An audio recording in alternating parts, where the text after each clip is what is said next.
Welcome to వి3 family అండి. ఇప్పుడు అవకాడోతో మొన్న టోస్ట్ చూపించే కదా, ఇప్పుడు అవకాడోతో సలాడ్ చూపిస్తున్నానండి. దీనికోసం ఒక ఫుల్ అవకాడో తీసుకుంటే దానికి ఒక 2 బాయిల్డ్ ఎగ్స్ తీసుకోండి. ముందుగానే ఎగ్స్ బాయిల్ చేసుకొని పెట్టుకోండి. తర్వాత అవకాడోని మొత్తం చిన్న చిన్న పీసెస్గా కట్ చేసి ముక్కలు అందులో వేసుకోండి. తర్వాత కొంచెం చిన్నగా చాప్ చేసిన ఆనియన్స్, టమాటోస్ వేసుకోండి. క్యారెట్, క్యాప్సికమ్ ఏం చేస్తారంటే లైట్గా కొంచెం దాంట్లోనే కొంచెం పన్నీర్ కూడా తీసుకోండి. పన్నీర్, క్యారెట్, క్యాప్సికమ్ కొంచెం ఆయిల్లో ఫ్రై చేసేసుకోండి.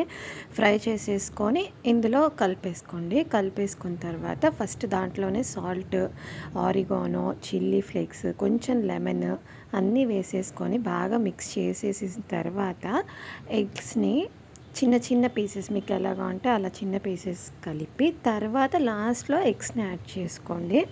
ముందుగానే యాడ్ చేసుకున్నారంటే మ్యాష్ అయిపోయింది ఎగ్. సో లాస్ట్కి యాడ్ చేసుకోండి. Enjoy your salad. Thank you.